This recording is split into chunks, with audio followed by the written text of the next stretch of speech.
बिस्मिल्लाहिर्रहमानिर्रहीम अस्सलातु वस्सलामु अलैका या खातमुन नबीन।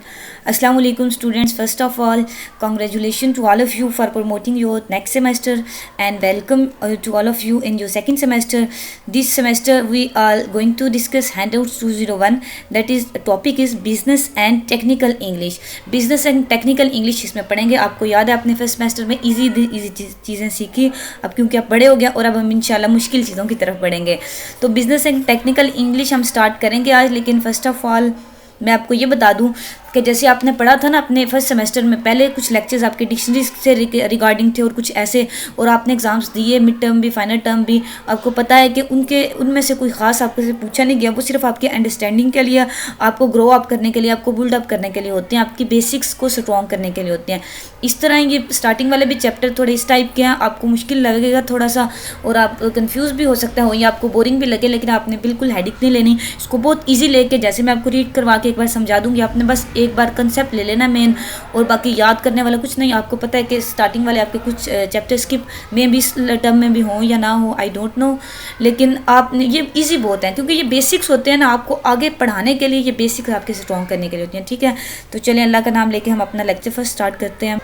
Lesson number 1, introduction to business and technical communication. पहले आप ये समझें कि बिजनेस कम्युनिकेशन क्या होती है। आपको मैं इजी से ऐसे समझाती हूँ कि आप कोई फिल्म ले लें या फर्म, एक ऑर्गेनाइजेशन, एक कंपनी की आप एग्जांपल ले लें, कंपनी की ले लें, इजी हो जाएगा। उसमें कुछ लोग काम करते हैं, कुछ बॉस होते हैं, आपको पता है, और कुछ एम्प्लॉयज़ होते हैं और एम्प्लॉयर्स होते हैं।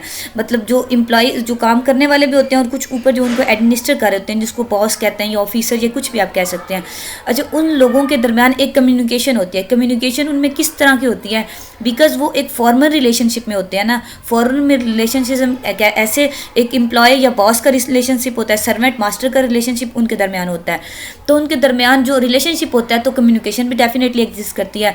अब जो उन लोगों के दरमियान कम्युनिकेशन होती है उसको हम कहते हैं बिजनेस कम्युनिकेशन। ठीक है बच्चे, फिर से एक बार सुने कि जो आप एक कंपनी की एग्जांपल लें, उसमें डिफरेंट लोग काम करते हैं, वर्कर्स होते हैं, एम्प्लॉयज़ होते हैं, मास्टर भी होते हैं और बॉस वगैरह भी। ऊपर आप शुरू करें तो उसका मैनेजर और फिर आगे सब मैनेजर, डायरेक्टर, क्लर्क, असिस्टेंट, सारा ढेर सारी लंबी हायरार्की है इसकी कंपनी की या फिल्म की, सबका अपना अपना सिस्टम है। तो उन लोगों, वो जो लोग उधर होते हैं, उनके दरमियान जो कम्युनिकेशन है एक, उसको हम कहेंगे बिजनेस कम्युनिकेशन। ठीक है, ये एक इसका ईजी सा कंसेप्ट था आपके लिए। और टेक्निकल कम्युनिकेशन भी ऐसी होती है, मतलब ये है कि ऐसे जब आप किसी जॉब वगैरह के लिए अप्लाई करें या आप मतलब कोई थोड़ी सी आप कम्प्लेक्स कम्युनिकेशन में जब जाने लगे ना, कोई आपकी हाईली फॉर्मल जो कम्युनिकेशन होती है उसको हम टेक्निकल कम्युनिकेशन कहेंगे। फर्दर हम इसकी डिटेल पढ़ेंगे, आपको मोर क्लियर हो जाएगा। ठीक है, हेडिक बिल्कुल नहीं लेनी, इजी होके इसको बिल्कुल रिलैक्स होके करना है। अच्छा, आउटलाइंस हम इसकी देखते हैं। Introduction to business and technical communication, books and materials, modules, importance of business and technical communication, types of communication, ये सारा कुछ हम देखेंगे। पहली जो हमारी हेडिंग है, introduction to business and technical communication. The main objective of this course is to equip the student with skills that will enable them to communicate clearly and concisely in diverse business situation। तो आपका जो course है इसका purpose क्या है कि आपको सिर्फ इस काबिल बनाया जाए कि आप बिजनेस कम्युनिकेशन में, अगर आप कल को जॉब करते हैं या आपने प्रैक्टिकल फील्ड में जब जाना है प्रोफेशनल लाइफ में, तो आपको अगर बिजनेस कम्युनिकेशन की ज़रूरत पड़ जाए तो वो आप कर सकें, आपको क्लियर हो, आपको पता चले वो होता क्या और कैसे करते हैं। ठीक है, the students will learn the importance of planning and organising effective written message.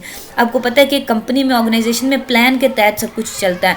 एक बड़ा प्रोजेक्ट है तो पहले उसका माइंड मैपिंग होती है, प्लानिंग होती है, फिर लोग उस पर काम करते हैं, उन लोगों को काम असाइन किया जाता है कि आपने ये करना है, इस प्रोजेक्ट में आपने ये करना है, आपने ये करना है। ठीक है, तो आप क्या क्या पढ़ेंगे इधर, प्लानिंग की इंपॉर्टेंस आपको पता चलेगा कि प्लानिंग कितनी इंपॉर्टेंट है। उसके बाद ऑर्गेनाइजिंग इफेक्टिव रिटर्न मैसेज, कि आप ईमेल्स करते हैं ना, बिजनेस कम्युनिकेशन में ज़्यादा ईमेल को इंपॉर्टेंस है, तो आप रिटर्न कम्युनिकेशन मतलब ज़्यादा होती है बिजनेस में, ओरल का इतनी वैल्यू नहीं है, बिजनेस कम्युनिकेशन ज़्यादा रिटर्न होती है, ज़्यादा रिटर्न को प्रेफर किया जाता है। तो आप रिटर्न इफेक्टिव जो कम्युनिकेशन है, रिटर्न मैसेज लिखने की इफेक्टिवनेस है, जो उसके ज़्यादा असर है, वो उसकी इंपॉर्टेंस भी आप देखेंगे। The course is divided into two sections में आपका कोर्स डिवाइडेड है। पहला return communication, second one is oral communication. ठीक है, रिटर्न पे हम ज़्यादा फोकस करेंगे, ओरल भी हम पढ़ेंगे। तो रिटर्न कम्युनिकेशन को पहले हम देख लेते हैं। Return communication will cover planning, structure and stylistic issues.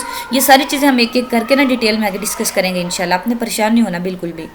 The students will learn to write memos and letters, proposal, short and long reports and procedure and policy documents. ये सारे के सारे बिजनेस रिलेटेड डॉक्यूमेंट्स हैं, इनकी भी detail हम जाके आगे पढ़ लेंगे, ठीक है। Moreover the students will learn to simplify complex information through editing and revising for enhancing their ability to create powerful documents to sell their ideas। तो अगर आपकी फिर्म या आपकी कंपनी ऐसी है कि आइडियाज़ सेल कर रहे हैं, मतलब आप कोई प्लानिंग करते हैं, आप लोगों के लिए आइडियाज़ मतलब बनाते हैं, तो आप इसका ना ज़्यादा ऐसे होता है कि हर एक कंपनी का ना एक एडवोकेट होता है। वो एडवोकेट उसको कहते हैं, मतलब वो उसको मतलब जो लीगल एडवाइज़र हुआ उसको लीगल एडवाइज़र कहते हैं टेक्निकल टर्म में। मतलब वो जो लॉ के अबाउट जो एडवाइजेज़ होती है ना, लीगल एडवाइजेज़ वो करता है उस फिर्म को या उस कंपनी को या कोई भी इंस्टीट्यूशन है, उसका लीगल एडवाइज़र होता है, ठीक है। आपने कोई भी इंस्टीट्यूशन देखा होगा ना, उसके बोर्ड ऑफ डायरेक्टर्स, उसके वर्कर्स होते हैं, स्टाफ मेंबर्स या फैकल्टी मेंबर्स, उसमें लीगल एडवाइज़र मोस्ट इंपॉर्टेंट उसका नाम होता है और वो होता है हर इंस्टीट्यूशन का। तो अब लीगल एडवाइज़र किस लिए होता है? लॉ के रिलेटेड उसको, उस इंस्टीट्यूशन को, कंपनी, फर्म, वट एवर जो भी है वो उसको वो एडवाइस करता है। तो अब देखें वही हम कर रहे हैं कि अगर आपको आपका इंस्टीट्यूशन ही ऐसा है, आपकी कंपनी, आपकी ऑर्गेनाइजेशन ही ऐसी है कि आप लोगों को एडवाइस करते हैं, मतलब अब मैं ये आपको समझाना चाह रही हूँ कि लीगल एडवाइज़र हर इंस्टीट्यूशन का होता है और वो पैसे लेता है। किस चीज़ की? उसकी पे हाईली पेड होता है। वो किस चीज़ की उसको पे मिलती है? सिर्फ वो अपने आइडियाज़, क्योंकि वो लॉ में मास्टर होता है, वो लॉ के रिलेटेड जो आइडियाज़ अपने सिर्फ एडवाइस देता है उस कंपनी को, उस ऑर्गेनाइजेशन को। तो ऐसे ही आपको पता चलेगा ये कि आपके जो आइडियाज़ हैं उनको सेल करने की, आपके आइडियाज़ की कितनी ज़्यादा पावर है, कितनी अथॉरिटी है, मतलब कितने ज़्यादा वो आप कह लें प्रीशियस हैं, कितने कीमती हैं आपके आइडियाज़। तो आप स्टूडेंट ये सीखेंगे इसमें बिजनेस कम्युनिकेशन में कि कम्प्लेक्स इन्फॉर्मेशन को वो एडिटिंग और रिवाइजिंग के ज़रिए कैसे अंडरस्टैंड कर सकते हैं। कम्प्लेक्स इन्फॉर्मेशन कहते हैं बच्चे पेचीदा सी जो इन्फॉर्मेशन होती है उसको, ठीक है। For enhancing their ability to create powerful documents, मतलब आपकी एबिलिटी तभी इन्हेंस होगी ना जब एक मुश्किल चीज़ को आप आसानी से अगले बंदे को, मतलब एक ले मैन है, कॉमन मैन है, जिसको बिजनेस की ना हो, कुछ भी नहीं है, उसको नहीं पता, और एक लीगल एडवाइज़र की मैं आपको एग्जाम्पल देती हूँ। मतलब एक आम बंदा है कंपनी का, उसने तो लॉ नहीं पढ़ा हुआ, वो तो कंपनी का एम्प्लॉय या वर्कर है, उसको लॉ का नहीं पता। अब लीगल एडवाइज़र जो होता है वो उसको अच्छे से सारा कुछ लॉ के बारे में समझा देता है कि अगर तुम इस तरह करोगे तो ये लॉफुल नहीं है, इससे तुम्हारी कंपनी को नुकसान हो सकता है। इवन के मैनेजर को भी जो एडवाइसेस, लीगल एडवाइसेस, वो लीगल एडवाइज़र ही करता है। तो अब ये बात उसकी जो, अब ये इस बात में तो नहीं ना कि वो मास्टर अपने काम में, नहीं। अब मास्टर तो वो तब होगा जब वो अपने जो उसके लीगल ओपिनियन है उसको वो जो सेकंड पर्सन है जिसको वो समझाना चाह रहे हैं उसको अच्छे से अंडरस्टैंड करवा दे। अगर तो वो बंदा उसकी बात अंडरस्टैंड कर गया तो फिर हम कहेंगे कि ये लीगल एडवाइज़र अच्छा है, और ऐसे बंदे को प्रेफर भी किया जाता है। आप फॉलो कर रहे हो ना बच्चों मेरी बात को मैं आपको शॉर्ट एग्जाम्पल लिख देती हूँ, छोटी एग्जाम्पल के देखे मैं आपको ये पढ़ा रही हूँ, अगर आपको मेरी समझ आ रही है तो मतलब मेरा कमाल तो इस बात में है ना कि एक मेरी एक्सीलेंस तो ये है कि मैं आपको आपके लेवल पे आके ये अंडरस्टैंड करवा दूँ, ये समझा सकूँ, ना कि ये मेरी एक्सीलेंस है कि मैं आपको बताऊँ कि ये बात ऐसे है तो मेरी ये क्वालिफिकेशन है तो मैंने ये मतलब नहीं। बंदे का मास्टर उसका वो जो एक्सीलेंस है वो वहाँ तब जज होती है जब वो नेक्स्ट पर्सन, सेकंड पर्सन जिसको वो समझा रहा है उसको वो ईजीली अंडरस्टैंड करवा सके। मतलब अगर बात कम्प्लेक्स भी है तो वो उसको एडिटिंग के ज़रिए, रिवाइजिंग के ज़रिए या हर तरीके से वो दूसरे बंदे को अंडरस्टैंडेबल उस बात को बना सके। और for enhancing their ability to create powerful document to sell their ideas. और इसी तरह से अगर आप कम्प्लेक्स को सिंपल कर सकते हैं ना तो यही चीज़ आपकी एबिलिटी को इन्हेंस करेगी, आपकी काबिलियत को ज़्यादा करेगी, ठीक है। काफ़ी लंबा ये हो गया लेकिन ये बहुत इजी है, मैं आपको बार बार कह रही हूँ, अपने बिल्कुल हेडिक नहीं लेनी, इसको इजी से सिर्फ आप जो मैं आप बातें आपको बता रही हूँ ना आप उनको ग्रैस्प करने की कोशिश करें। मैं बहुत इजी लेवल पे जाके आपको समझाने की कोशिश कर रही हूँ। फिर भी अगर आपको कोई प्रॉब्लम है तो आप मुझसे बता सकते हैं, फिर मैं अपने मेथड को मज़ीद थोड़ा मॉडिफाई करूँगी, ठीक है। नेक्स्ट देखते हैं द ओरल कम्युनिकेशन सेक्शन। अब ये रिटन कम्युनिकेशन का हमने पढ़ लिया, आपने ये याद रखना है कि memos, letters, proposal, short and long reports ये सारी चीज़ें रिटन में आती हैं। और ओरल में क्या होता है? Will cover planning and execution of effective presentations, ये चीज़ें ओरल में आती हैं। ग्रुप बिहेवियर, मतलब आप एक आप कंपनी में एक वर्कर है, एम्प्लॉय हैं, तो मीटिंग हो रही है, एक मतलब सब एम्प्लॉयज़ की, बॉस है, मैनेजर हैं, सारे बंदे मौजूद हैं, तो आप एक दूसरे से जो कम्युनिकेट कर रहे होते हैं ना एक, तो वो आपकी ओरल कम्युनिकेशन में जाती है। मतलब एक ग्रुप का जो बिहेवियर है आपस में एक दूसरे के साथ एटीट्यूड जो होता है।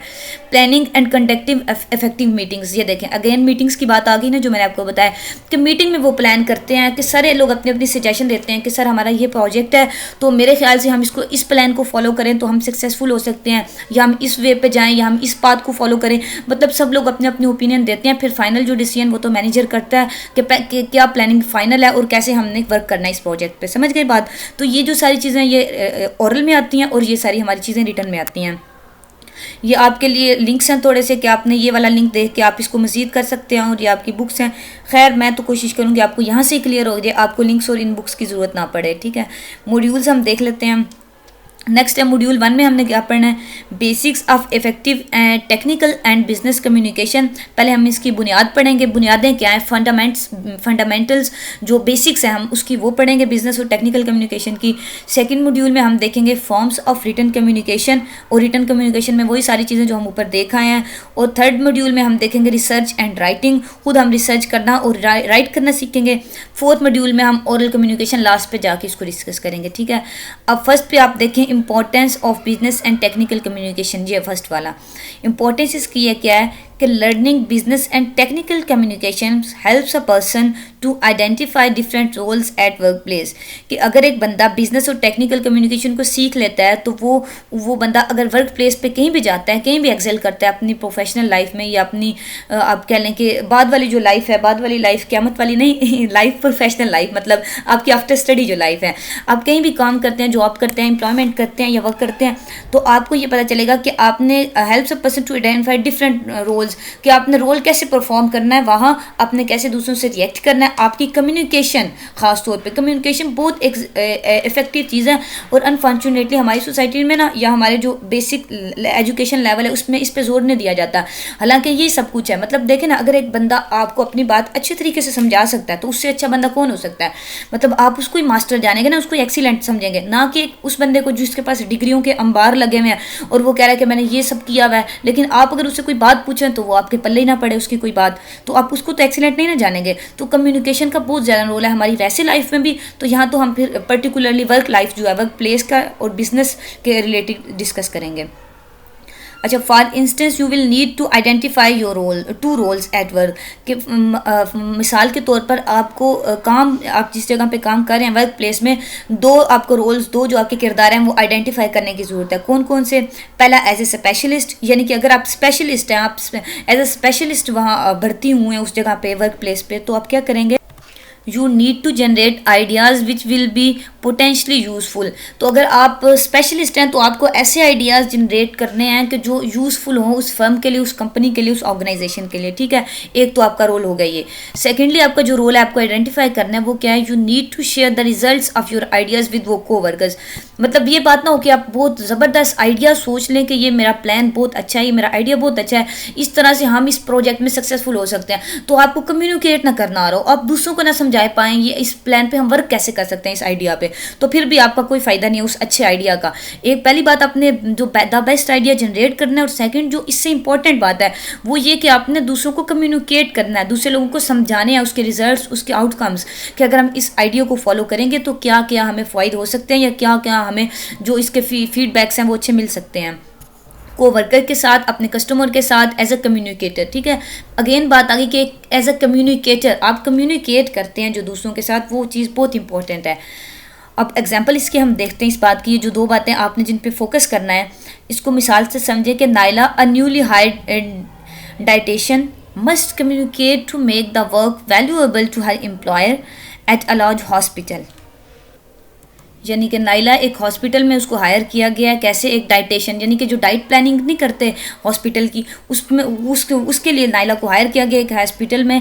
तो क्या, the work valuable to her employer, तो उसको काम को अच्छा बनाने के लिए उसको एक बड़े हॉस्पिटल में हायर किया गया। तो अब क्या करना नाइला ने, she has devised a way to reorganise the hospital kitchen that saves money etcetera. तो उसका काम यह है कि वो हॉस्पिटल का जो किचन है उसको रीऑर्गेनाइज करे इस तरीके से कि मनी भी सेव हो, यानी कि जो हॉस्पिटल के किचन में जो सब कुछ होता है, डाइट प्लानिंग होती है, उसको वो रीऑर्गेनाइज इस तरह से करे कि मनी सेव हो, मतलब अच्छे तरीके से वो अपने काम को परफॉर्म करे। Her insights will benefit the hospital only if they are communicated to someone.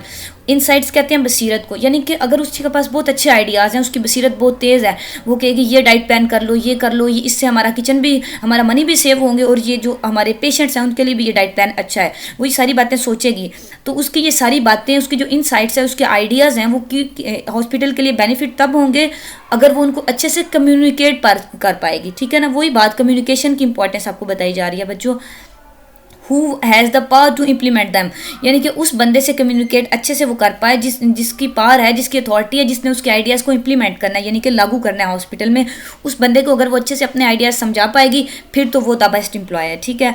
Such as the kitchen director, जैसे कि किचन डायरेक्टर ही जनरली वो सारे उसको इम्प्लीमेंट करता है ना, जो किचन से रिगार्डिंग आइडियाज़ होते हैं, जो पॉलिसीज़ होती हैं, तो वो उसको अगर अच्छे से अपने आइडियाज़ समझा पाए तो फिर तो नाइला भी बहुत अच्छी एम्प्लॉयर है हॉस्पिटल में, ठीक है। ये एक एग्जांपल होगी, समझ आ गया होगा होप सो आपको। Writing is a critical to your success, आगे बात दूसरी है कि राइटिंग आपकी सक्सेस के लिए क्रिटिकल है, यानी कि बहुत ज़्यादा इंपॉर्टेंट है। एज अ कॉलेज ग्रेजुएट, यानी कि आप अगर कॉलेज ग्रेजुएट हैं तो you will need to spend an average of 20% of your time at working. तो आपको क्या ज़रूरत है, 20% जो अपना टाइम है आपको काम पे लगाना पड़ेगा, राइटिंग पे। किस तरह, यानी कि कॉलेज ग्रेजुएट का ये मतलब होता है कि अगर आपने कॉलेज पास आउट कर लिया, कॉलेज से आप पढ़ के फारिग हो गए तो आप डेफिनेटली कॉलेज ग्रेजुएट हैं, इंटर आपने किया था तभी आप यूनिवर्सिटी में पढ़ रहे हैं ना। तो आपके लिए क्या ज़रूरी है कि 20% आपको अपना जो पढ़ने का टाइम है ना वो आपको राइटिंग पे सर्व करना है, कि राइटिंग की आपकी स्किल्स कैसे इन्हांस हो। That comes out to 1 out of every 5 day work week, कि आप 5 दिन हफ्ते का काम करते हैं, 5 दिन के हफ्ते के काम का जो टाइम है आपका पढ़ने का, उसमें से 20% आपको अपनी राइटिंग स्किल ग्रो करने पे सर्व करना है अपना टाइम। अंडरस्टैंड बच्चों। अब इधर एक ग्राफ दिया गया, इसको हम देख लेते हैं कि a graph plotted for percentage of hour spent versus the number of people who respond for the survey, कि इधर हम देख लेते हैं परसेंटेज ऑफ टाइम, ये टाइम की परसेंटेज है 0%, 0 to 10, 11 से आगे 20 तक, ये आगे ऐसे सारा ग्राफ तो होप सो आपको देखना आता होगा ना। और ये इधर क्या लिखा, नंबर्स ऑफ रिस्पोंडेंट्स, इसको हम पहले डिटेल से पढ़ते हैं, सारा जो नीचे लिखा फिर हमें समझ आएगी कि ग्राफ में क्या है, फिर हम ग्राफ को डिस्कस करेंगे। इसको रीड कर लेते हैं एक बार, कि the study was conducted for a total number of 896 students in the US universities, United states की यूनिवर्सिटीज़ में 896 स्टूडेंट्स पर ये रिसर्च की गई है। तो इस रिसर्च से क्या हासिल हुआ, ऊपर हम देख लेते हैं कि ये ऊपर जैसे आपको बताया ना कि 20% आपको अपना टाइम जो है राइटिंग अपनी स्किल्स इन्हांस के लिए यूज़ करना है। तो यूएस यूनिवर्सिटी के स्टूडेंट्स की जो इतने 896 स्टूडेंट्स की रिसर्च की गई है ना, उसमें देखें ये आपका ये 11 to 20% परसेंटेज ऑफ टाइम है ना, कि यहाँ आपका 20% हो रहा है जो आपको बताया गया, ठीक है। ये 31% है, यानी कि इतने जो बच्चे हैं ना 250, यहाँ ये होप सो इधर थोड़ा सा इससे ज़्यादा है इधर तक, यानी कि इतने जो स्टूडेंट्स हैं ना सिर्फ वो इस जो टाइम लिमिट है जो आपको दी गई है कंडीशन, इसको मीट करते हैं। बाकी सारे बच्चे अपना जो राइटिंग स्किल इन्हेंस करने के लिए इतना काम नहीं करते। मतलब देखें आप अगर इधर चले जाएं परसेंटेज ऑफ टाइम, अगर 10% आप जाएं, 10% पे 27% स्टूडेंट्स हैं, यानी कि इधर आता है ये ग्राफ कि इतने स्टूडेंट्स जो है वो काम करते हैं। 27% स्टूडेंट्स जो है इस सारी रिसर्च के जो अपना 10% टाइम है ना अपनी राइटिंग स्किल को ग्रो करने के लिए देते हैं, ठीक है। और जो बच्चे जो आपको 20% टाइम बताया गया ना, उतने सिर्फ 31% बच्चे ना, मतलब 100 में से 31 बच्चे सिर्फ इस कंडीशन पे, इस जो आपको कंडीशन बताई गई है, यानी कि आपको कंडीशन बच्चों ये बताई गई है कि आपको अपना, अगर आपने कॉलेज पास आउट कर लिया, आपको 20% अपना पढ़ने का टाइम अपनी राइटिंग स्किल्स अच्छी करने के लिए देना पड़ेगा। तो अब ये बात एक कंडीशन है, आइडियल सिचुएशन। तो एक यूएस की यूनिवर्सिटीज़ में डिफरेंट यूनिवर्सिटीज़ में रिसर्च की गई, तो पता चला सिर्फ 31% बच्चे जो हैं वो ऐसा करते हैं कि अपना 20% टाइम जो है वो अपनी राइटिंग स्किल ग्रो करने को देते हैं, सिर्फ 31। और बाकी बच्चे ये देखें, और 40% देते हैं, 23% जो बच्चे हैं वो अपना ज़्यादा टाइम दे देते हैं, मतलब 40% टाइम वो राइटिंग पे सर्व कर देते हैं। और जो बच्चे हैं 10% बच्चे वो अपना 60% पढ़ने का टाइम ना राइटिंग पे लगा देते हैं। और 4% जो बच्चे हैं वो अपना 80% टाइम राइटिंग पे ज़ाया करते हैं। और 100% यानी कि सिर्फ 1% बच्चे हैं वो उस रिसर्च के जो अपना सारा का सारा टाइम सिर्फ राइटिंग में लगा देते हैं, वो लर्निंग कुछ नहीं करते, सारा राइटिंग स्किल को ग्रो करने के लिए लगा देते हैं, ठीक है। तो आपने ना इस एक्सट्रीम पे जाना है ना इस एक्सट्रीम पे जाना है कि आप अपना 0% टाइम दें अपनी राइटिंग स्किल को अच्छा करने के लिए। आपको रहना है आइडियल सिचुएशन में, आपको रहना इन बच्चों में कि आपने कोशिश ये करनी है आप अपना पढ़ने का जो 20% टाइम है वो अपने राइटिंग अच्छा करने के लिए दें। तो राइटिंग बच्चों तभी आपकी अच्छी हो सकती है जब आप अच्छा पढ़ेंगे तो तभी आप अच्छा लिख सकेंगे ना। तो उससे पहले आपको अच्छा सीखना है, फिर आपको अपनी राइटिंग स्किल पे वर्क करना है। तो राइटिंग स्किल हम काफ़ी इनहेंस कर रहे हैं अपने फर्स्ट सेमेस्टर में, होप सो हमने काफ़ी कुछ लिखा था, आपको याद होगा।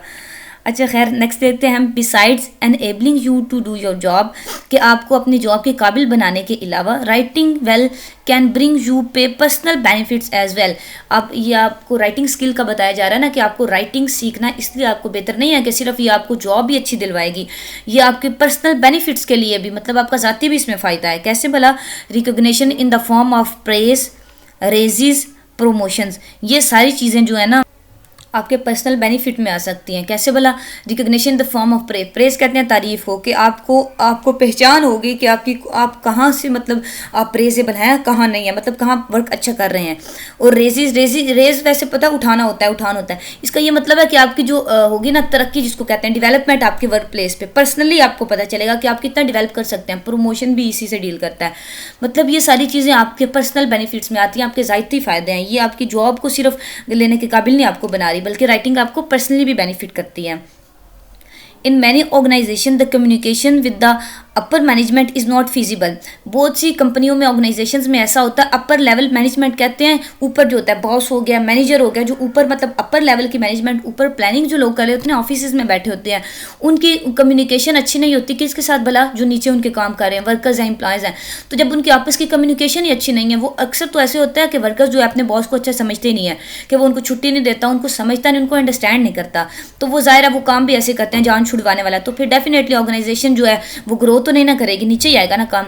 जब तक सारे बंदे एक एज अ फैमिली ना काम करें, तब तक कोई भी ऑर्गेनाइजेशन, कंपनी ग्रो नहीं कर सकती। मतलब दिल से वो एक दूसरे के लिए सिंसियर हो। तो यहाँ ये बात बताई जा रही है कि बहुत सी ऑर्गेनाइजेशन में ऐसा है कि अपर मैनेजमेंट के साथ जो कम्युनिकेशन है वो फिजिबल यानी कि अच्छी नहीं होती, ईजी नहीं होती। इन सच अ कंपनी जो है memos, reports and other writings में बी द ओनली एविडेंस। तो इन कंपनीज में आपकी ये जो सारी चीज़ें हैं ये सिर्फ एक एविडेंस है, एक सबूत है। किस बात का? कि ऐसी कंपनी का में इन सारी ये कम्युनिकेशन अच्छी ना होने का सबूत ये वाली सारी चीज़ें हैं रिटर्न में। ठीक है, कि आप अगर कोई रिपोर्ट उसकी कंपनी की या कोई लेटर पढ़ लेना, आपको पता चल जाएगा कि इस एम्प्लॉय की अपने बॉस के साथ कितनी अच्छी कम्युनिकेशन है। They only have specimens of your good written work as either a specialist or a communicator। कि ये स्पेसिमेंस कहते हैं, एक आप जैसे कह लें कि ड्राफ्ट जैसे होता है ना, मतलब आसान लेवल में इसको समझ लें, एक सबूत है, एक आपका एक इसको उर्दू में क्या कहते हैं, हाँ नमूना, स्पेसिमेन।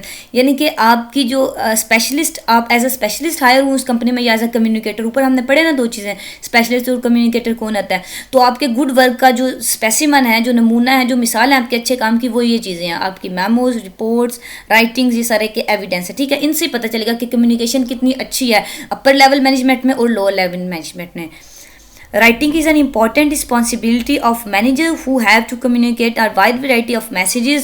राइटर जो राइटिंग है ये सबसे इम्पॉर्टेंट रिस्पॉन्सिबिलिटी किसकी है? मैनेजर की, क्योंकि उसको ढेर सारे मैसेज रिसीव भी करने होते हैं और जवाब भी देना होता है। कैसे भला? एक मैनेजर ऊपर, उसको अपनी सारे कंपनी के जो नीचे एम्प्लॉयज़ हैं उनके साथ भी अच्छा कम्युनिकेट करना होता है, और जो दूसरी ऑर्गेनाइजेशन है, दूसरी कंपनीज हैं जिनसे वो डील कर रहे हैं, उन सबके साथ भी उसकी कम्युनिकेशन होती है। इसलिए जो मैनेजर है उसकी जो राइटिंग स्किल्स है उनको बहुत अच्छा होना चाहिए, और उसके लिए जो राइटिंग है वो एक इंपॉर्टेंट रिस्पॉन्सिबिलिटी है।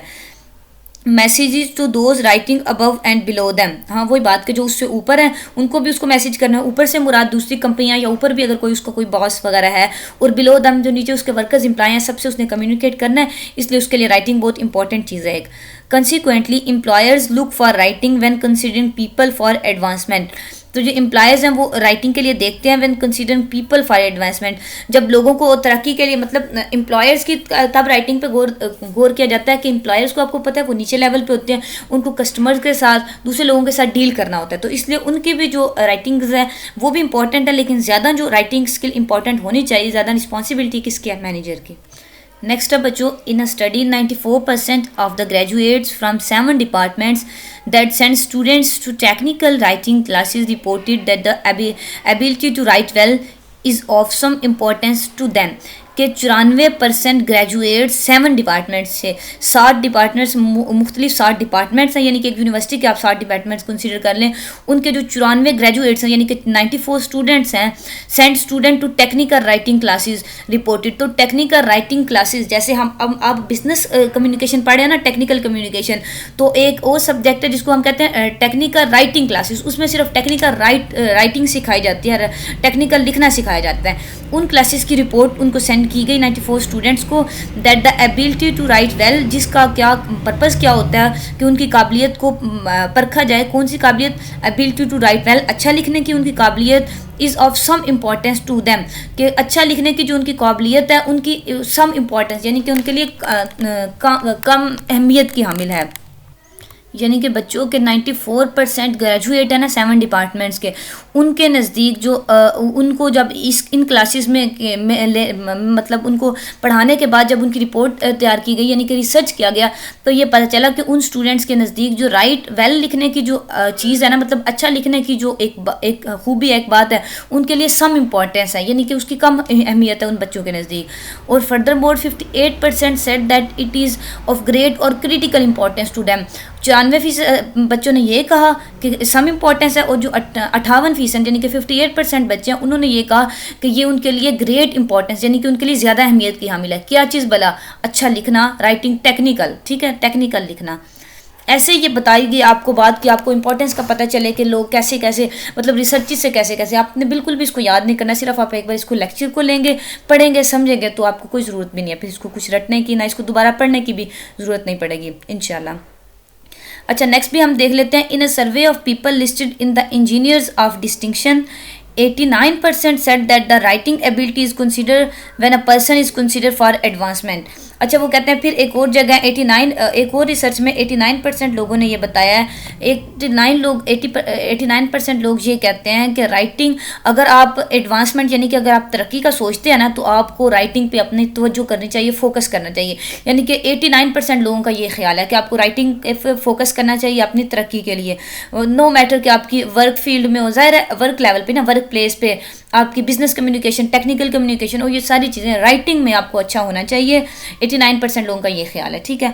अब द इम्पोर्टेंस हम ये सर्वे of people listed in the engineers of distinction, ये एक इंस्टीट्यूशन है, इसके लोगों का सर्वे हुआ है। Plotting the importance of writing skill to people versus the number of people who respond. ये इंपॉर्टेंस है किसकी भला? राइटिंग स्किल की, और ये लोग हैं नंबर ऑफ पीपल रिस्पॉन्ड, यानी कि इतने इतने लोगों ने सर्वे में लिया, एक सर्वे किया ना इस इंस्टीट्यूशन में। उन्होंने सर्वे की क्या बात, किस बात पे सर्वे किया है कि राइटिंग कितनी इंपॉर्टेंस है, राइटिंग की, अच्छा लिखने की कितनी अहमियत है उन लोगों के नज़दीक, ठीक है। अच्छा, 0% लोगों ने ये कहा है कि नेगेटिव है, कि राइटिंग हमें नहीं सीखनी चाहिए, ये हमारे लिए अच्छी नहीं है। और मिनिमल यानी कि थोड़ी अहमियत उन्हें दी है 7% लोगों ने। 7% लोगों ने ये कहा कि हाँ सम हो इंपॉर्टेंट है राइटिंग। अच्छा, सम मतलब अब मिनिमल यानी कि थोड़ी इंपॉर्टेंट है राइटिंग को। उन्होंने ओरल कम्युनिकेशन पे उनको उन्होंने ओरल कम्युनिकेशन को बच्चों उन्होंने रिटन कम्युनिकेशन पे प्रेफर किया, यानी कि वो कहते हैं ओरल ज़्यादा ज़रूरी है और जो रिटन चीज़ है ना वो मिनिमल है, यानी कि थोड़ी सी अहमियत क्या मिला, बिल्कुल थोड़ी सी। ये 7% लोगों ने कहा है। अच्छा, अब वो कहते हैं थोड़ी सी, सम यानी कि कुछ ज़्यादा, मिनिमल से थोड़ी सी ज़्यादा अहमियत है लिखने की, ये 36% लोगों ने कहा है। और अब 42% लोगों ने ये कहा कि writing is of great importance, इसकी बहुत ज़्यादा अहमियत है, ठीक है। और क्रिटिकल है, यानी कि इसकी अहमियत इतनी ज़्यादा है कि अगर आप इसको सीखेंगे तो फिर आप डेवलपमेंट की तरफ, तरक्की की तरफ जा सकते हैं, अदरवाइज आप सक्सेसफुल नहीं हो सकते। क्रिटिकल लेवल पर यानी कि बहुत ज़्यादा इसको इंपॉर्टेंस दी है 16% लोगों ने। समझ आ गई होगी बच्चों आपको ग्राफ की, होप सो। मैं तो कोशिश कर रही हूँ इजी तरीके से आपको समझा सकूँ। वेल, नेक्स्ट हम देख लेते हैं कि आगे हमारा क्या है। In addition to bringing your recognition, recognition कहते हैं कि पहचान, के आपके बारे में जो आप रिकग्नाइज करते हैं राइटिंग को, आप राइटिंग को कैसा रिकग्नाइज करते हैं, कैसा, मतलब आपने पढ़ा ना कि डिफरेंट लोग उसको कैसे कैसे रिकग्नाइज करते हैं। कुछ थोड़ी इंपॉर्टेंस देते हैं, कुछ ज़्यादा, कुछ बिल्कुल थोड़ी सी, कुछ देते ही नहीं है, कुछ उसको ग्रेड देते हैं, कुछ क्रिटिकल लेवल पे जाके देते हैं। तो ये चीज़ें रिकग्नाइज करने के, इसको कहते हैं रिकग्निशन। अच्छा, writing well at work can bring you personal satisfaction too. तो ये कह रहे हैं कि आपकी रिकग्निशन के अलावा भी ना, जो आप अगर अच्छा लिखते हैं तो आपको पर्सनली भी आप सेटिस्फाई होते हैं, ज़ाती तौर पर भी आप मुतमईन होते हैं कि मैं अच्छा लिख सकता हूँ, मैं अच्छा परफॉर्म कर सकता हूँ, ठीक है। It will enable you to make an important impact, आपको एक ख़ास असर देता है अगर आप अच्छा लिख सकते हैं। ख़ास असर इस वे में ना कि आपको एक कॉन्फिडेंस होता है कि yes I can do that, हाँ यार मैं ये कर सकता हूँ, अच्छे से कर सकता हूँ। एक पर्सनल आपको सेटिस्फेक्शन, ग्रेटिफिकेशन होती है, वो बात इधर हो रही है। To succeed in any endeavour during your professional career, आप अपने प्रोफेशनल कैरियर के दौरान कोई भी मसला आपको आ जाए, कोई भी आपको एडवेंचर कोई भी आपको एडवेंचर आ जाए, या कोई भी आपको रिटन राइटिंग के लिहाज से रिगार्डिंग राइटिंग आपको कोई प्रॉब्लम बन जाए, तो आप उसको सक्सेसफुली हैंडल कर सकते हैं अगर आपकी राइटिंग स्किल्स अच्छी हैं तो। You will need to influence people's opinion, लोगों की राय पे आपको असर, यानी कि लोगों की राय, पूरा देख लेते हैं इसको। Actions and decisions mostly through your writing skill, कि आप लोगों की राय आरा पे उनके एक्शंस पे और उनके डिसीजन पे, यानी कि उनके फैसलों पे अपनी लिखने की जो सलाहियत है उसके ज़रिए असर अंदाज हो सकते हैं। कैसे भला, अगर आपने कोई एक अच्छी चीज़ लिखी है, आप किसी डिसीजन को बता रहे हैं कि अगर कोई बंदा कह रहा है कि मैंने मैंने मैट्रिक कर लिया, अब मैंने इंटर करना है, तो अब मैं ये कन्फ्यूज़ हूँ कि मैं FA करूँ, ICS करूँ या FSC करूँ। अब आप अच्छे बच्चे हैं तो आपने क्या करेंगे, आप एक अच्छी सी अपना कॉलम लिख देंगे FA की जो फ़ायदे हैं उन पे, ICS पे, FSC पे। अब वो बंदा अगर उसने FA का डिसीजन लिया था ना, तो आपका अगर वो कॉलम पढ़ेगा ना जो आपने लिखा है ICS के फ़ायदे पे या FSC के फ़ायदे पे, तो वो अपना डिसीजन चेंज करके वो FSC पे आ जाएगा कि मैं अपना ये डिसीजन चेंज कर लूँ। तो ये मैंने सिर्फ आपको एग्जांपल दिया जैसे समझाने के लिए कि इस तरह से आप अपनी राइटिंग स्किल्स के जरिए लोगों के डिसीजंस पे, उनके कामों पे, उनके ओपिनियंस पे असरअंदाज हो सकते हैं। अगेन नेक्स्ट है writing at work differs from writing at school. के वर्क प्लेस पे जो राइटिंग है ना, वो आपकी ये पढ़ने की जो आप स्कूल, यूनिवर्सिटी, कॉलेजेस में राइट करते हैं, ये उससे मुख्तलिफ है। इसीलिए तो पूरा आपका सब्जेक्ट है ना बिजनेस राइटिंग का, कि आपको सिखाया जाए कि वैसे आपने राइट कैसे करना है। To write successfully at work, you will need to develop new writing skills and even new ways of thinking about writing. आपको अपनी नई राइटिंग स्किल्स डेवलप करने की ज़रूरत है और आपको सोचना भी कि आप लिखने के लिए किस अंदाज में सोचते थे जब आप स्टूडेंट होते थे। तो अगर आप वर्कर हैं या एम्प्लॉय हैं, आप वर्क प्लेस पे हैं, तो आपको किसी और अंदाज से सोचना है लिखने के लिए। मतलब आपकी थिंकिंग भी और आपकी स्किल भी दोनों चीज़ें चेंज हो जाएंगी वर्क प्लेस पे जब आप प्रोफेशनल लाइफ में जाएंगे। That's because writing at workplace differ in some very fundamental ways from writing done at school. कि जो वर्क प्लेस की राइटिंग है वो बुनियादी तौर पर स्कूल राइटिंग से डिफरेंट है। ये तो बात आपको अच्छे से पता है। Purpose of writing, as a student you communicate for education purpose. आपको यानी कि पर्पज़ ऑफ राइटिंग, जब आप स्टूडेंट है तो आपको यही है ना, आपको लिखना है कि एजुकेशन पर्पज़ के लिए, या तो आपको कुछ बच्चे हैं जिनको मार्क्स लेने के लिए भी लिखना पड़ता है एग्जाम में, है ना। खैर अच्छा, आपका पर्पज़ डिफरेंट है जब एज ए स्टूडेंट आप लिख रहे हैं।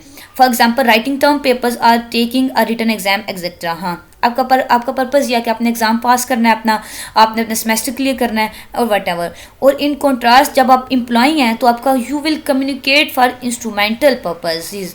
आपको किस लिए लिखना है कि आपकी कम्युनिकेशन जो है दूसरा बंदा समझ सके और आपका जो पर्पज़ है, जिस पर्पज़ के लिए आप लिख रहे हैं, वो पर्पज़ आपका हासिल हो सके। समझ गए बात बच्चों।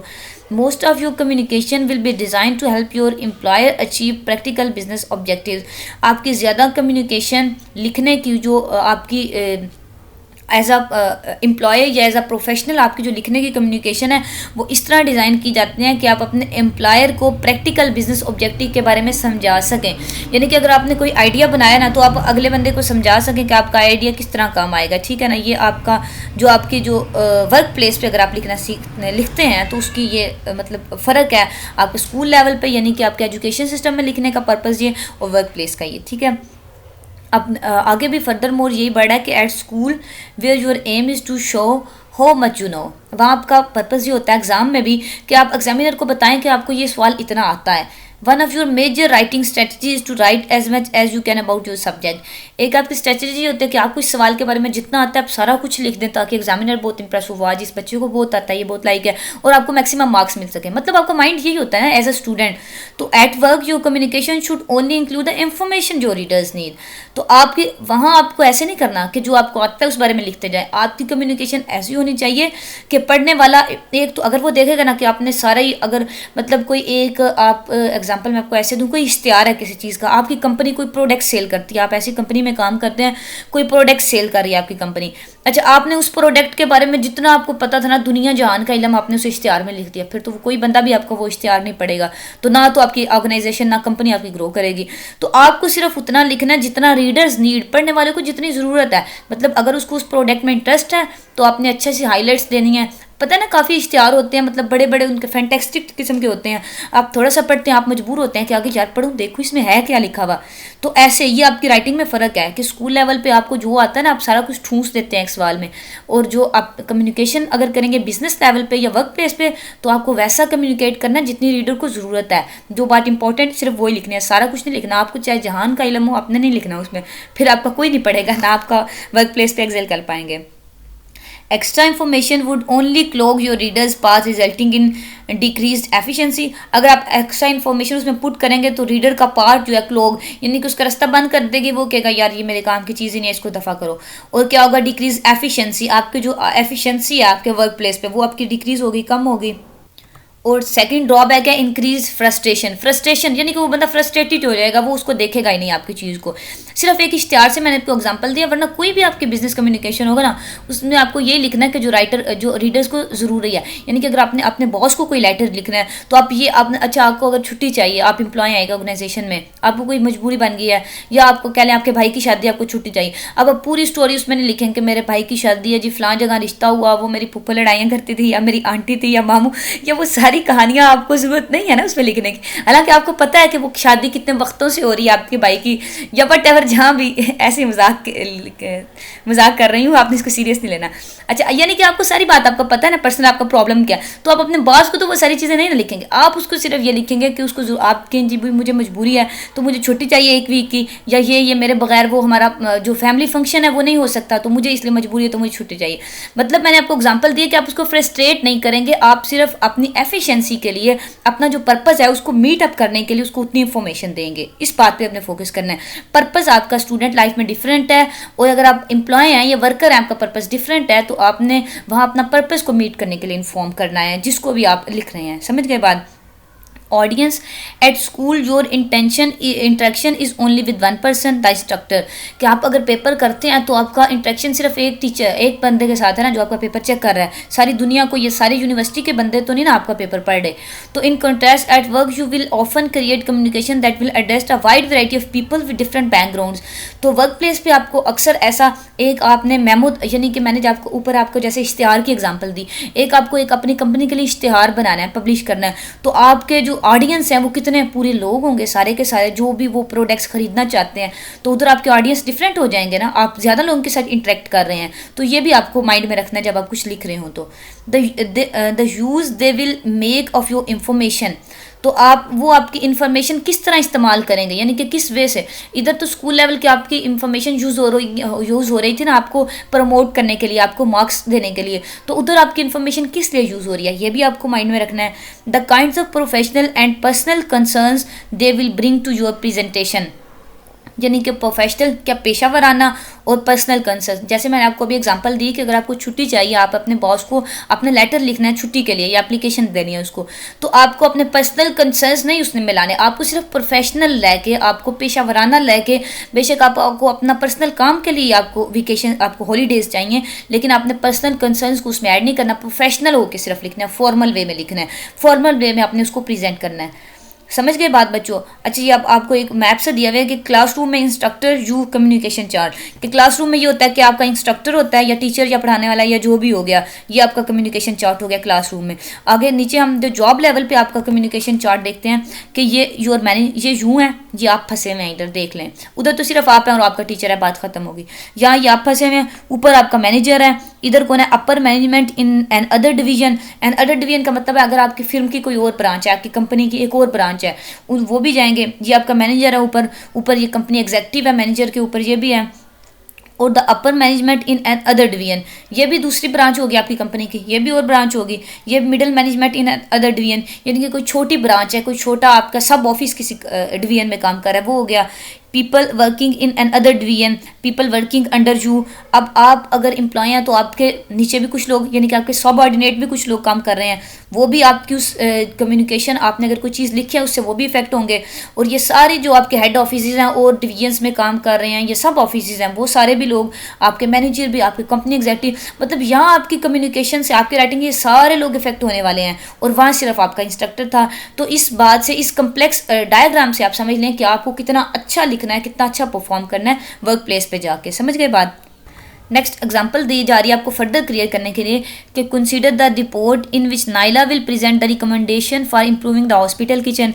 कि राइला ने एक रिपोर्ट बनाई, जब उसको हायर किया गया ना हॉस्पिटल एक एज ए डाइटिशियन, उसने एक रिपोर्ट बनाई, उसमें उसने रिकमेंड किया कि ये कर लो, ये कर लो, ये उसने अपने सजेशन दी कि हॉस्पिटल किचन को कैसे अच्छा किया जाए, इंप्रूव किया जाए।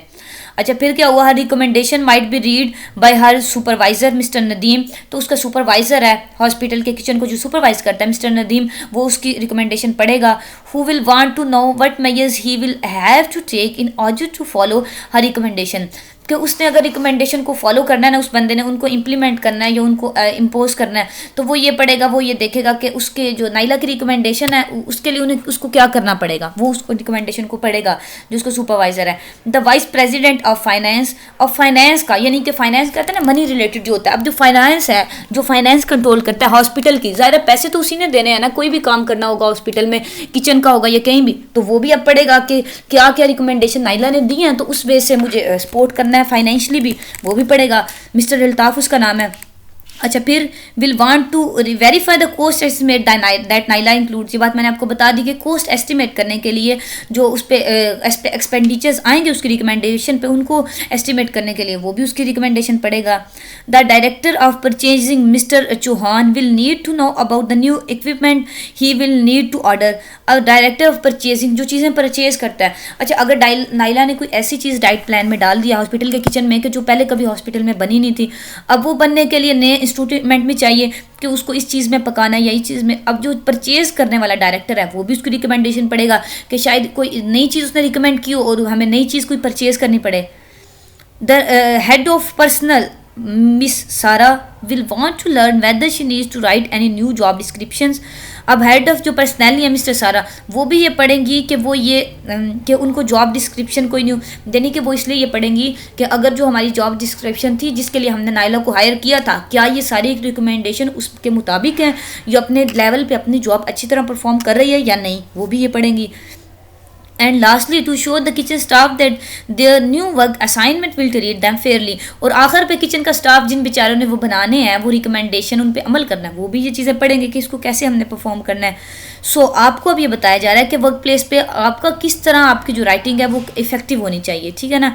Writing for such a large and diverse audience requires skills and that are not needed when writing only to your instructor. तो यही बात तो बार बार बताई जा रही है कि ऐसे इतने लार्ज बंदों को आपने जब अपना ऑडियंस बनाना है, इन सबको कम्युनिकेट करना है, तो आपकी राइटिंग बहुत अच्छी होनी चाहिए, आपकी स्किलफुल होनी चाहिए, बजाय उसके कि जब आप एक अपने बेचारे इंस्ट्रक्टर को, अपने बेचारे टीचर को वो आप जैसे भी लिखे ना। अच्छा कभी कभी ना एक इसे हट के बात कर लेते हैं, मैं ये सोचती हूँ कि टीचर का बड़ा हौसला है, मतलब हम अगर कुछ होते हैं ना हमारे क्लास फेलोज, अब तो आपका डिजिटल सारा सिस्टम है, लेकिन अब पहले कुछ क्लास फेलो ऐसे तो इतनी गंदी राइटिंग कीड़े मारते हैं, लेकिन टीचर बेचारा उसका भी पेपर चेक करता है। और एक बच्चा जिसकी राइटिंग बहुत अच्छी है, टीचर ने उसका भी पेपर चेक करना था, अब उसकी हिम्मत है ना वो सबको डील करता है। तो ये बात है कि आपको यहाँ वो हिम्मत वाला काम नहीं आपको चलेगा। जब आप प्रोफेशनल लाइफ में जाएंगे तो आपको अपनी राइटिंग स्किल्स जो है वो इन्हांस करनी पड़ेंगी, ठीक है। हम बिजनेस राइटिंग सीख इसलिए रहे हैं कि राइटिंग स्किल की इतनी ढेर सारी इंपॉर्टेंस है। या आपकी सिर्फ बच्चों अगेन मैं बता रही हूँ जो मैंने आपको शुरू में बात बताई कि आपकी बेस बिल्ड हो रही है ताकि आप अपने नेक्स्ट लेक्चर अच्छे से करें। इसको सिर्फ आपने समझना ही है, वो आप समझ रहे हैं, मुझे पता है इंशाल्लाह आप अच्छे से समझ रहे होंगे। अच्छा आप ज़्यादा बातें नहीं करते, नेक्स्ट हम देखते हैं types of communication. People at work write different types of writing for communication that those writings at school। अब वही बात बार बार आ रही है, समझ आ गई होगी ना आपको। Instead of term paper exams they write such as things. अच्छा टर्म पेपर एग्जाम में क्या चीज़ें लिखते हैं देखते हैं। सॉरी टर्म पेपर एग्जाम्स में नहीं लिखते, वो कहते हैं टर्म पेपर या एग्जाम्स के अलावा उन्हें बिजनेस में कोई और चीज़ें लिखनी पड़ती हैं, मैमोज, बिजनेस लेटर, ये सारी चीज़ें हमने ऊपर पढ़ी ना, तो ये चीज़ें वो अपने एग्जाम्स में नहीं लिखते स्टूडेंट लेवल पे, तो जो उन्हें प्रोफेशनल लाइफ में लिखनी पड़ती हैं ये सारी चीज़ें। Each on the job communication has its own conventions. Her job की, हर कंपनी की, हर जगह पे अपने अपने रिवाज हैं, अपनी अपनी कन्वेंशंस हैं, कस्टम्स हैं। To write successfully at work you will need to learn how to construct these kinds of communication. तो आपको अपने वर्क प्लेस पे कामयाब होने के लिए सिर्फ आपको ये सीखना है कि आप इन सब हर जो लेवल है उसकी जो कन्वेंशन डिफरेंट है, आप उसमें कैसे अच्छा परफॉर्म कर सकते हैं। Ownership of writer's work is very important. While as school जो communication only belongs to you, यानी कि ऑनरशिप का ये मतलब है कि जैसे आपको पता है कॉपीराइट क्लेम हो जाते हैं, मैं आपको इसका बाद में डिस्कस करती हूँ, अगर पहले हम इसको पढ़ लें। At work however your communication will belong only partly to you, it will belong to your employer. What you write at work represent not only you but also your department too और your employer. कि आप अगर as a student आप paper में कोई blunder मार दें, उल्टी सीधी चीज़ें लिख दें, तो आप आपके उसके ऑनर होते हैं सिर्फ, यानी कि आप उसके मालिक होते हैं, आपने जो लिखा है आपको उतने ही नंबर मिलने हैं। फजूल बातें लिखनी है तो आपके नंबर डिटेक्ट हो जाएंगे, बात खत्म। तो जबकि अगर बिजनेस में जाएँ, अगर आप समझ लेना आप मैनेजर हैं, आगे पीछे आप एम्प्लॉय थे, अब आप बन गए मैनेजर एक कंपनी के, तो अब आपने एक लेटर लिखा, आपने लेटर लिखा है एज अ मैनेजर, तो अब आप उस लेटर में सिर्फ वो आप नहीं ऑनरशिप रहे, वो आप सारी कंपनी को रिप्रेजेंट कर रहे हैं उस लेटर में। यानी कि किसी और कंपनी को वो लेटर जाएगा ना, तो आपका सारा डिपार्टमेंट, आपकी पूरी कंपनी, आपके एम्प्लॉयर्स, आपके वर्कर्स, जितने भी आपके अंडर काम करते हैं, वो सारे जिम्मेदार होंगे उस लेटर के, क्योंकि वो आपने कंपनी की तरफ से लेटर लिखा है। समझ रहे हैं ना बात? ये ऑनरशिप का डिफरेंस है। एग्जाम्पल इसकी अगेन दी जा रही है, if you write a letter or report to a customer, the customer views it as an official communication from your employer. कि अगर आप कस्टमर को लिखेंगे ना, अपनी कंपनी का, आपका ऑर्गेनाइजेशन का कस्टमर है, उसको आप लेटर लिख रहे हैं, तो वो इसको क्या करेगा, N official communication from your employer, उसको आपके एम्प्लॉयर की तरफ से ऑफिशियल कम्युनिकेशन वो उसको लेगा। If you write a proposal, you employer will get the contract और लॉज इट। अगर आप एक प्रपोजल लिख रहे हैं तो उसका भी फ़ायदा आपके एम्प्लॉयर को होगा, यानी कि आपका अगर प्रपोजल अच्छा है तो उसको फ़ायदा होगा। अगर आपने उसमें भी ब्लेंडर मारा हुआ है, जैसे आप एग्जाम्स में करते हैं, नहीं करते बल्कि आप तो अच्छे बच्चे हैं ना, अच्छा खैर, अच्छा, यानी कि अगर आपका प्रपोजल नेगेटिव चीज़ है तो वो उसका लॉस भी किसको होगा, आपके एम्प्लॉयर को, आपके बॉस को। अगर आपने अच्छा लिखा है तो फ़ायदा भी उसको ही होगा। यानी कि आप अपनी राइटिंग के सिर्फ खुद नहीं ड्रॉबैक्स आप झील रहे होते हैं, जैसे आप एग्जाम्स में होते हैं, यहाँ ढेर सारे बंदे आपकी राइटिंग से अफेक्ट हो जाते हैं। ये बात आपको यहाँ समझाई जा रही है। Two other situations are fairly common at workplace. Employees often work on committees that write reports, proposals, and other documents collaboratively. The final version cannot be exegeted to only one individual. यहाँ भी ये बात है कि बाज़ औक़ात ऐसा होता है किसी ऑर्गेनाइजेशन में कमेटीज़ पूरी बनी होती हैं कि ये रिपोर्ट्स लिखने वाली कमेटी है, ये प्रपोजल लिखने वाली कमेटी है, तो वो कोलाबोरेशन से काम करते हैं, यानी कि मिल मिला के काम करते हैं। तो क्या होता है, जो फाइनल यानी कि जिम्मेदारी, जो रिस्पॉन्सिबिलिटी है, वो एक बंदे पे, इंडिविजुअल पे नहीं आती, वो सारी कमेटी उसकी जिम्मेदार होती हैं। People often write communication that is sent under someone else name. लोग ऐसी कम्युनिकेशन भी लिखते हैं कि जो किसी के नाम से, मतलब उसको किसी के नाम से भेजा जाता है। कैसे भला?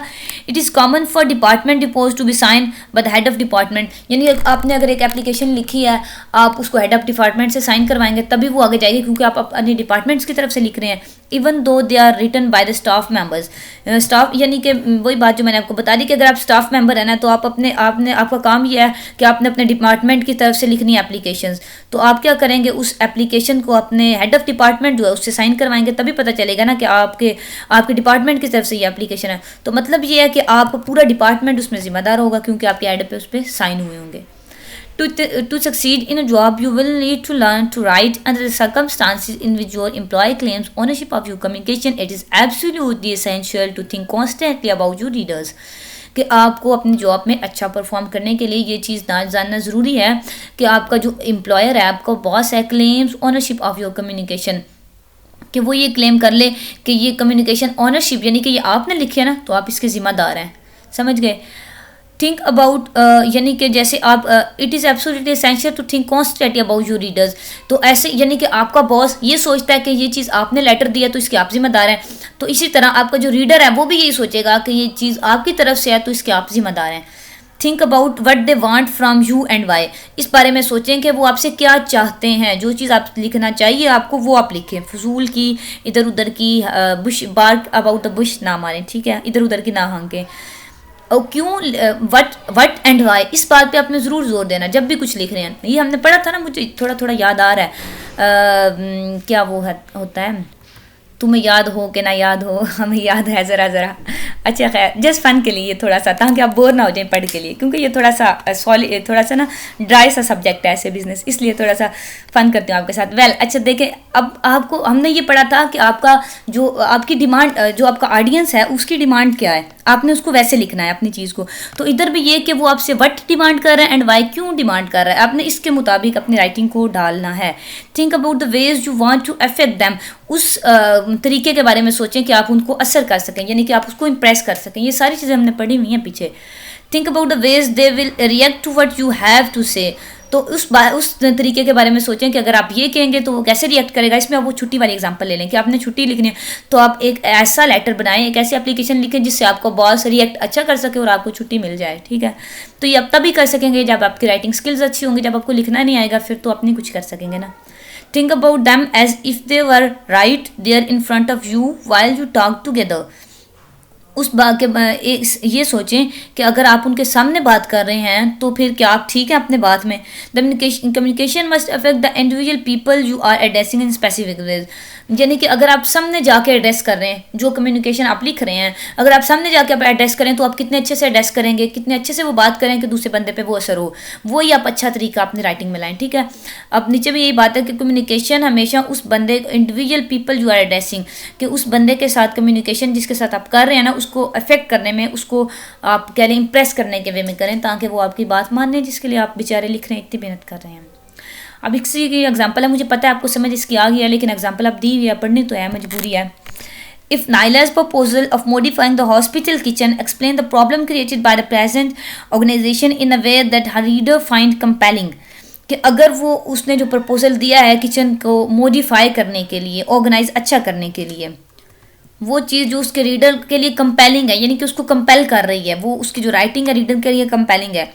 If it addresses the kinds of objects that her readers can relate to, अगर उसने ऐसी चीज़ों को एड्रेस किया, यानी कि उसने अपने प्रपोजल में ऐसी चीज़ें लिखी हैं जो रीडर से रिलेट करते हैं, यानी कि जिसकी रीडर को ज़रूरत है, यानी कि वो चीज़ें उसको कंपेल कर रही हैं कि वो आगे पढ़े। कंपेल का मतलब होता है फोर्स करना, ज़बरदस्ती किस चीज़ पे आमादा करना, और क्योंकि कंपेल वो तभी होगा ना उसको आगे पढ़ने पे जब वो रीडर से रिलेट करेंगी चीज़ें, उसके काम की होंगी, तभी वो कंपेल होगा ना।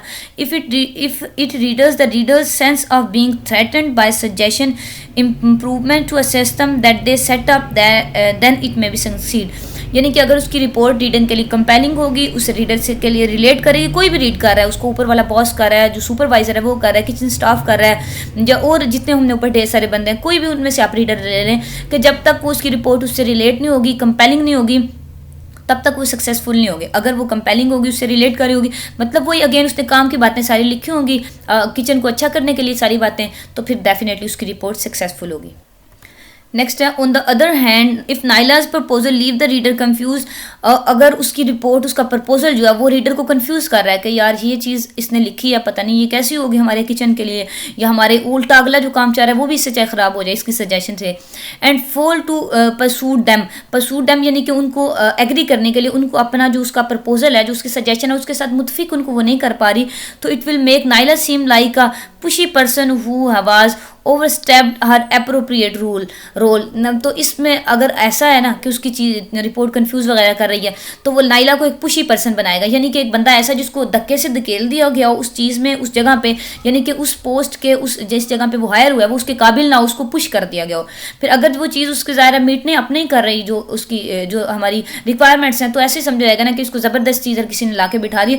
कभी कहते हैं ना यार कि यार तुम प्रिंसिपल हो, तुम्हें किसने प्रिंसिपल बनाया, यानी कि यार तुम्हारी शक्ल है प्रिंसिपल, यानी कि इसका ये मतलब तेरे काम है ऐसे करने वाले, मतलब तुम इस काबिल ही नहीं हो ना अपनी जॉब की। तो यही बात है कि फिर तो ऐसे ही लोग समझेंगे ना कि इसको फोर्सफुली किसी ने पुश कर दिया इसकी जॉब पे। ज़ाहिर है जब अपना काम नहीं परफॉर्म कर रही होगी तो इसका ये मतलब होगा ना।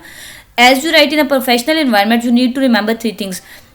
अगर आप प्रोफेशनल इन्वायरमेंट में लिख रहे हैं तो आपको 3 चीज़ें याद रखने की ज़रूरत है, ठीक है। इसको आपने याद भी कर लेना है, ये चीज़ अच्छी है। पहली चीज़ क्या है, रीडर्स क्रिएट मीनिंग। तो जैसे हमने ऊपर पढ़ा ना नाइला के बारे में, या वैसे मैंने आपको बात बताई, तो आपने अगर आप अपनी वर्क लाइफ में जाएंगे तो आपने ऐसा नहीं बनना कि आपको लोग कहें कि बच्चे तुझे यार यहाँ किसने भेज दिया, तेरी शक्ल तो यहाँ आने वाली। आपने ऐसा नहीं करना, आपने अच्छा इंशाल्लाह आप अल्लाह आपको सक्सेस दे, आप इस काबिल बने कि आप अपनी जगह पे जहाँ जाएँ आप वहाँ अच्छा परफॉर्म कर सकें। अच्छा, तो आपने प्रोफेशनल इन्वायरमेंट में जब लिख रहे हो तो आपको 3 चीज़ें याद रखनी है। रीडर्स क्रिएट मीनिंग, कि जो आपका रीडर है, पढ़ने वाला है, यानी कि रीडर के लिए आपने जो चीज़ लिखी है उसके लिए मीनिंगफुल हो, मीनिंग क्रिएट करे। अगेन वही बात कि मीनिंग लेस नहीं आपने लिखना, मीनिंगफुल लिखना है कि पढ़ने वाले को समझ आए कि ये चीज़ उसके मतलब की है, उससे रिलेट कर रही है। सेकेंड है, readers responses are sharpened by the situation, कि आप सिचुएशन ऐसी क्रिएट करें अपनी राइटिंग में, आपने इस तरह से लिखा हो कि रीडर का जो रिस्पांस है वो शार्पन हो जाए। मतलब मैंने जैसे ऊपर आपको इश्तिहार वाली एग्जांपल दी, अगर आपकी ऑर्गेनाइजेशन कोई चीज़ सेल कर रही है, बेच रही है कोई चीज़, कोई प्रोडक्ट, तो उसका रिस्पांस, अगर वो सोच रहा था ना कि वो चीज़ 1 महीने बाद लेगा, तो उसका रिस्पांस तेज़ हो जाए, शार्पन हो जाए, यानी कि वो कि नहीं ये चीज़ मैं कल ही जाके परचेज़ कर लूँगा। यानी कि आपकी राइटिंग ऐसी चीज़ हो कि उसके रिस्पांस को शार्प करें।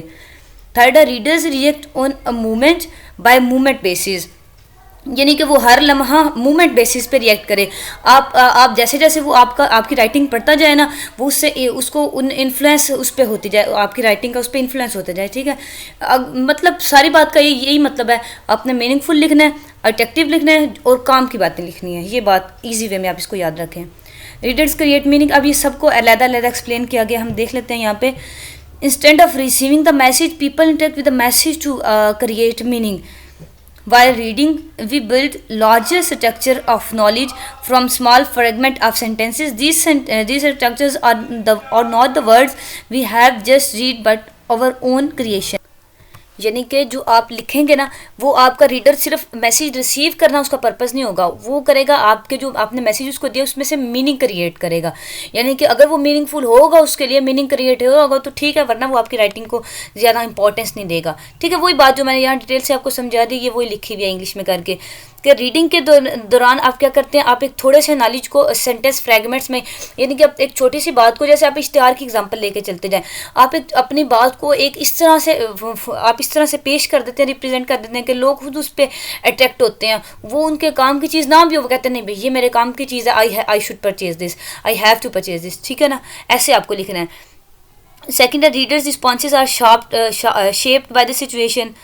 शार्पन इधर लिखा हुआ है, यहाँ शेप लिखा हुआ है, आई डोंट नो क्या ठीक है, देखते हैं। Responses to communication are shaped by total situation. अच्छा, अगर रिस्पॉन्स शार्प हो तो वो तो मैंने आपको एग्जांपल दे के समझा दिया, और अगर रिस्पॉन्स शेप हो रहा हो, यानी कि उसका रिस्पॉन्स बन रहा हो, पहले उसने ऐसे रिस्पॉन्स करना था मतलब नेगेटिवली, अब आपकी राइटिंग पढ़ के वो उसके रिस्पॉन्स को शेप मिल जाए, ये कि वो पॉजिटिवली रिएक्ट करे। ठीक है, शार्पन के माने में भी समझ लें आप, इसको शेप के माने में भी समझ लें। ठीक है, समझाती हूँ, इसको पूरा पढ़ लें कि response to communication are shaped by the total situation surrounding the message the reader purpose of reading, कि उसका रिस्पांस कैसे शेप होगा जो आपने मैसेज को सराउंड कर रही है ना, सिचुएशन जो आपने सिचुएशन बना के लिखी अपने राइटिंग में, वो चीज़ उसके रिस्पांस को बिल्ड करेगी। ठीक है, वो उस चीज़ पे डिपेंड करेगा कि उसका रिस्पांस पॉजिटिव होगा आपकी राइटिंग की तरफ, या जो आपने ऑफर दिया उसकी तरफ, या उसका रिस्पांस नेगेटिव होगा या पॉजिटिव होगा। Their perceptions of writers' aims, their proposals, interests and stake in the subject discussed and their past relations if any with the writer। तो ये लिखा हुआ है कि अगर आपको उसका रिस्पॉन्स शेप करने के लिए राइटर को ये चाहिए कि अगर राइटर के साथ उसके कोई पास्ट रिलेशंस हैं उनको भी वो डिस्कस कर ले, या और भी बातें। इसमें वो आप एग्जांपल ले लें, जब मैंने आपको बताया ना कि एप्लीकेशन आपने देनी है अपने मैनेजर को छुट्टी के लिए, तो अगर आपके उससे अच्छे रिश्ते रहे हैं ना, तो आपके भी सर याद करें कि मतलब हम अच्छे दोस्त होते थे और ये वो सारा, मतलब आप उसका थोड़ा सा, मतलब ऐसे नहीं कि आप डिटेल से कि वो फ्रस्ट्रेटेड हो रहे, अच्छे से डिस्कस करना है। ठीक है, ये बताया गया कि उसके रिस्पांस को शेप करने के लिए, उसके रिस्पांस को पॉजिटिव लाने के लिए आपके अगर कोई उससे रिलेशन रहे हैं या कुछ भी, आप उसको डिस्कस कर लें। Readers react on a moment to moment basis. On job, people react to each part of the memo, report or other business communication as soon as they come to it. कि वही बात कि हर लम्हा react करते हैं लोग। अब एक बड़ा सा इश्तिहार है, उसी की आप एग्जांपल लें, आसान समझें कि उस पर पहली लाइन ये लिखी हुआ है कि the biggest offer for you purchase this, और फिर आगे ये लिखा हुआ है 20% ऑफ, या आगे नीचे लिखा हुआ है कि 20% ऑफ किस डे के लिए। मतलब पहली लाइन पढ़ा बंदे का कोई और होगा, अच्छा यार ठीक है ले लूँगा। अब नीचे उसने पढ़ा तो वो कहेगा हाँ यार ये तो मेरे काम की चीज़ है, I should purchase it, I have to purchase it. अच्छा, तीसरी लाइन वो जब पढ़ेगा ना 20% ऑफ वाली, वो कहेगा वाह कि इसमें तो अभी मुझे ले लेनी चाहिए, उसका रिस्पांस शेप हो रहा है, समझ गया ना बात।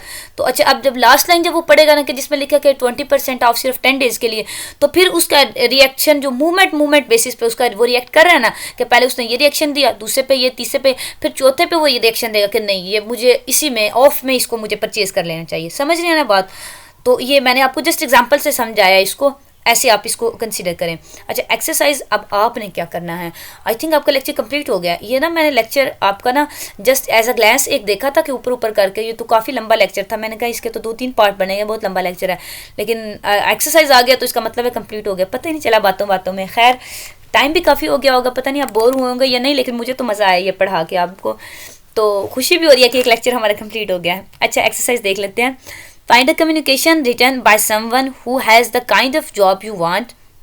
कि एक बंदे से कम्युनिकेशन की हो, एक कम्युनिकेशन ढूंढे जो किसी ने लिखी हो, who has the kind of job you want, कि ऐसी जॉब, यानी कि ऐसी जॉब की कम्युनिकेशन, आप अगर बड़े होके कंपनी में मैनेजर कह लें, मैनेजर बनना चाहते हैं ना, तो आप मैनेजर की कम्युनिकेशन आपने ढूंढनी है कि मैनेजर ने किसी भी कंपनी के किसी भी मैनेजर ने कोई कम्युनिकेट किया अपने एम्प्लॉय से या किसी से भी, वो कम्युनिकेशन आपने ढूंढनी है। फिर क्या करना है, explain it's purpose from various points of view. उस पूरी कम्युनिकेशन को, लेटर है, प्रपोजल है, मेमो है, उसको आप पढ़ेंगे, आप पर्पस लिखेंगे कि ये किस लिए उस मैनेजर ने ये चीज़ लिखी, of both the writer and the readers, यानी कि लिखने वाले का क्या पर्पस था और पढ़ने वाले का क्या इससे मीनिंग ले रहा है, दोनों तरह से आप इसका पर्पस लिखेंगे। Describe some of the writing strategy the writer has use to achieve these purposes sorry. तो आपने राइटिंग स्ट्रेटजी डिस्क्राइब करनी है कि जो उसने स्ट्रेटजी अपनाई है ना अपने पर्पस को, अपने मकासद को पूरा करने के लिए, उस मैनेजर ने उस रिपोर्ट में, उस राइटिंग में, वो स्ट्रेटजी आपने डिफाइन करनी है। सेकंड पे क्या करना है कि find a piece of writing that you believe to be ineffective, you might look for an unclear set of instruction or an unpersuasive advertisement of some business or a technical product, यानी कि आपने ऐसी एक writing ढूंढनी है जो ineffective है, जो आपको पता चला यार ये फजूल इश्तिहार है, फजूल एडवर्टाइजमेंट है। कोई बिजनेस की एडवर्टाइजमेंट ले लें, कोई भी टेक्निकल रिपोर्ट, कुछ भी एक ऐसी ले लें जो आपको फजूल लगती है, इनफेक्टिव है, ठीक है। Right a brief analysis of 3 or 4 reading moments, अब उसको 3-4 बार पढ़ें तो आप उसका उसको एनालाइज करें, यानी कि उसका तज्जिया करें, in which your reaction with the text is in a way that inhibits the writer's desire result. तो आपने वो लिखना है कि आपका जो इंट्रैक्शन हुआ है उस टेक्स्ट के साथ कि राइटर के जो रिजल्ट्स हैं वो कैसे होंगे, यानी कि आपने उसके बारे में भी अपना एक क्या ले ओपिनियन देनी है। एक आपने अच्छी रिपोर्ट लेनी है और एक आपने बुरी लेनी है, ये आपने करना है काम। और बच्चों ये आपने करना है, मैं आपको कह रही हूँ। आपने पता नहीं कुछ बच्चों ने यहाँ एक्सरसाइज पे आके लेक्चर स्टॉप कर दिया होगा, लेकिन मेरी बात सुननी है यहाँ पे, ये आप करेंगे ना तो एक तो आप अच्छे आगे से अच्छा इजी से अंडरस्टैंड कर पाएंगे, एक बात। और दूसरी बात ये कि ये आपका प्रैक्टिकल सब्जेक्ट है, आपको सब ने आपने जॉब करनी है या जहाँ भी जाके आपने एक्सेल करना है ना प्रैक्टिकल लाइफ में, आपको ये चीज़ें बहुत फ़ायदा देंगी, ठीक है। आप इस पर बच्चे फोकस नहीं करते, सिर्फ एग्जाम्स के लिए करते हैं, लेकिन आप बिल्कुल ऐसा ना करें, आप इसको अच्छे से पढ़ें, ठीक है।